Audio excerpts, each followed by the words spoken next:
अस्सलाम वालेकुम फ्रेंड्स। आज के इस लेक्चर के अंदर हम एक्सेस मॉडिफायर्स पर बात करेंगे। हम अपने प्रीवियस तमाम लेक्चर्स के अंदर जब भी हमने क्लासेस को डिस्कस किया या मेंबर वेरिएबल्स को या मेंबर फंक्शंस को, हमने उन सब के साथ एक्सेस मॉडिफायर्स को कुछ हद तक डिस्कस किया। लेकिन आज के इस लेक्चर के अंदर हम अपनी पूरी डिस्कशन एक्सेस मॉडिफायर्स पर ही करेंगे और इनको अच्छे से एक्सप्लोर करेंगे। तो चलिए चलते हैं आज के लेक्चर की तरफ। सबसे पहले तो हम देखते हैं कि जावा के अंदर कितनी किस्म के एक्सेस मॉडिफायर्स हैं।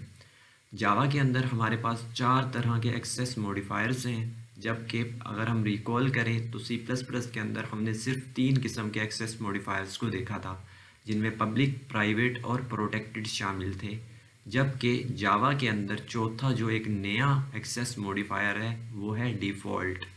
और डिफ़ॉल्ट एक्सेस मॉडिफायर्स को सेट करने के लिए आपको डिफ़ॉल्ट कीवर्ड लिखना नहीं पड़ता, बल्कि जब आप किसी भी मेंबर फंक्शन या वेरिएबल के साथ या क्लास के साथ कुछ भी नहीं लिखते तो वो ऑटोमेटिकली डिफ़ॉल्ट सेट हो जाती है। बिल्कुल उसी तरह जिस तरह जब आप सी प्लस प्लस के अंदर किसी मेंबर वेरिएबल के साथ कुछ नहीं लिखते थे तो वो एज अ प्राइवेट सेट होता था, इसी तरह जावा के अंदर वो डिफ़ॉल्ट सेट हो जाता है। अब इन चारों एक्सेस स्पेसिफायर्स को हम कहाँ कहाँ पर यूज़ कर सकते हैं? हम अपने क्लास के साथ भी यूज़ कर सकते हैं, किसी भी मेंबर वेरिएबल के साथ यूज़ कर सकते हैं, या मेंबर फंक्शन के साथ भी यूज़ कर सकते हैं। तो देखिए हम क्लास के साथ एक्सेस मॉडिफायर्स को किस तरह यूज़ करते हैं। एक आउटर क्लास होती है हमारे पास और एक इनर क्लास होती है। Outer class can only be public और डिफ़ॉल्ट। जो आउटर क्लास है उसके साथ हम सिर्फ 2 ही एक्सेस मॉडिफायर्स यूज़ कर सकते हैं, या तो हम पब्लिक यूज़ कर सकते हैं या हम डिफ़ॉल्ट। और जबकि जो इनर क्लास है उसको हम पब्लिक, प्राइवेट, प्रोटेक्टेड या डिफ़ॉल्ट कोई भी एक्सेस मॉडिफायर्स सेट कर सकते हैं। तो चलिए समझते हैं कि ये आउटर क्लास की कौन सी होती है और इनर क्लास कौन सी होती है। तो मैं एक क्लास बनाता हूँ आपको आउटर और इनर क्लास का कॉन्सेप्ट को समझने के लिए। मैं लिखता हूँ क्लास, देन मेरा क्लास का नाम होगा और ये मेरी क्लास की बॉडी ओपन और then close. C plus plus में हम कुछ इस तरह से क्लास बना रहे होते थे। हम क्लास से पहले कोई भी एक्सेस मॉडिफायर नहीं लिखते थे, लेकिन जावा के अंदर हम क्लास से पहले एक्सेस मॉडिफायर लिख सकते हैं। तो मैं इसको एज अ पब्लिक सेट कर लेता हूँ।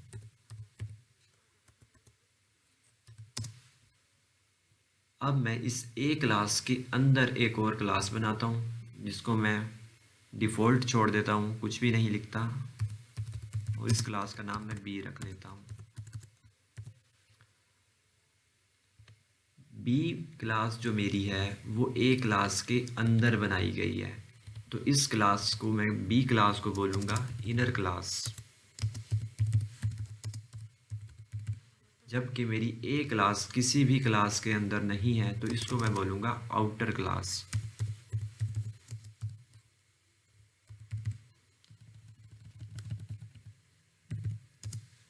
तो मैं अपनी ए क्लास को क्या सेट कर सकता हूँ, या तो पब्लिक सेट कर सकता हूँ या तो मैं डिफ़ॉल्ट छोड़ सकता हूँ, यानी कि इसके साथ कुछ भी ना लिखूँ तो मेरी ये डिफ़ॉल्ट सेट हो गई है।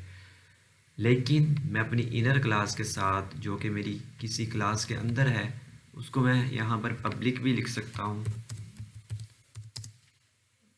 प्राइवेट भी लिख सकता हूँ,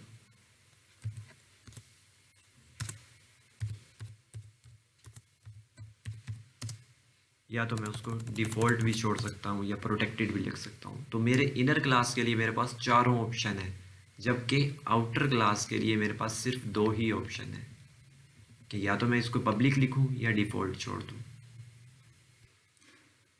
हम इन एक्सेस मॉडिफायर्स को अपने मेंबर वेरिएबल्स के साथ भी यूज़ कर सकते हैं। We can use any of access modifier with variables, but mostly variables are kept private। लेकिन हमारे ज़्यादातर केसेस के अंदर एक्सेस मॉडिफायर्स जो वेरिएबल्स के साथ लगता है वो होता है प्राइवेट। हम वेरिएबल्स को प्राइवेट क्यों रखते हैं? क्योंकि हमारा जो प्रोग्राम का इम्पोर्टेंट डाटा होता है वो वेरिएबल्स के अंदर होल्ड कर रहा होता है। तो तो अगर हम अपने वेरिएबल्स को प्राइवेट नहीं रखते, पब्लिक रखते हैं, तो हमारे डाटा के लॉस होने का ख़तरा रहता है, क्योंकि हमारा डाटा सिक्योर नहीं होता उस केस के अंदर। इसीलिए ज़्यादातर केसेस के अंदर आप अपने तमाम तर वेरिएबल्स जो कि मेंबर वेरिएबल्स होंगे किसी भी क्लास में, उनको एज अ प्राइवेट सेट कर रहे होंगे। तो इसी के साथ हम आगे देखते हैं कि हमारे फंक्शंस किस तरह होते हैं। During inheritance using other than public access modifiers is meaningful, other than that it's not correct।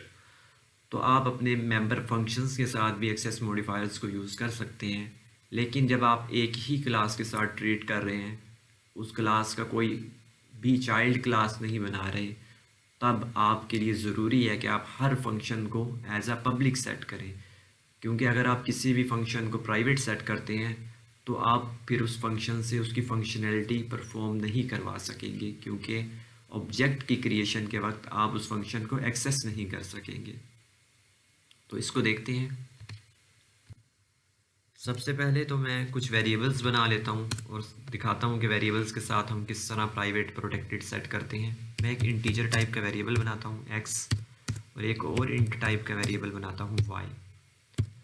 अब अगर तो मैंने इनके साथ कुछ भी नहीं, यहाँ पर कोई भी एक्सेस मॉडिफायर नहीं लगाया, तो ये automatically as a default set हो गए हैं। जबकि C++ के अंदर हम इस तरह जब भी छोड़ते थे तो ये प्राइवेट सेट हो जाते थे। अगर मैं चाहता हूँ कि मेरा ये इंटीजर x पब्लिक हो तो मैं इसके साथ पब्लिक लिखूँगा, या अगर मैं चाहता हूँ कि ये प्राइवेट हो तो फिर मुझे इसके साथ प्राइवेट मेंशन करना पड़ेगा,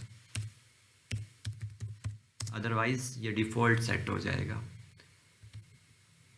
और इसी तरह अगर मैं कोई फंक्शन बनाता हूँ यहाँ पर, जिसको मैं लिखता हूँ, अपने फंक्शन का नाम लिखता हूँ फन फंक्शन। सबसे पहले तो मैं उसकी रिटर्न टाइप लिखूँगा वॉइड, देन फंक्शन नेम मेरा होगा फन फंक्शन। आप कुछ भी नाम दे सकते हैं फंक्शन को।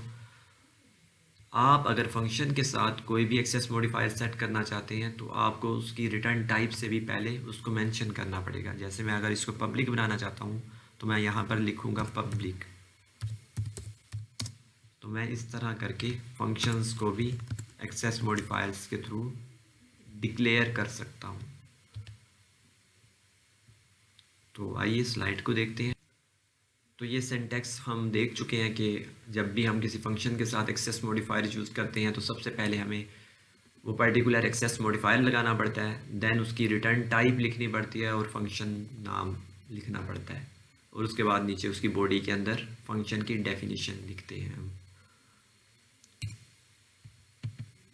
तो अब हम डिस्कस करते हैं कि इन एक्सेस मॉडिफायर्स का प्रोग्राम के ऊपर या इनकी एक्सेस के ऊपर क्या इफ़ेक्ट होता है। अगर आप अपनी क्लास के अंदर कोई भी प्राइवेट वेरिएबल बनाते हैं तो आप इस प्राइवेट वेरिएबल को सिर्फ उसी क्लास के अंदर ही एक्सेस कर सकते हैं जिस क्लास के अंदर आपने उस वेरिएबल को बनाया है। जिस तरह मेरी ए क्लास के अंदर एक प्राइवेट वेरिएबल जो कि x है, इस वेरिएबल को सिर्फ मैं इस क्लास की बॉडी के अंदर ही एक्सेस कर सकता हूँ। अगर मैं इस क्लास के ऑब्जेक्ट क्रिएट करता हूँ, जैसे मैं बी क्लास के अंदर एक ऑब्जेक्ट क्रिएट करता हूँ ए क्लास का,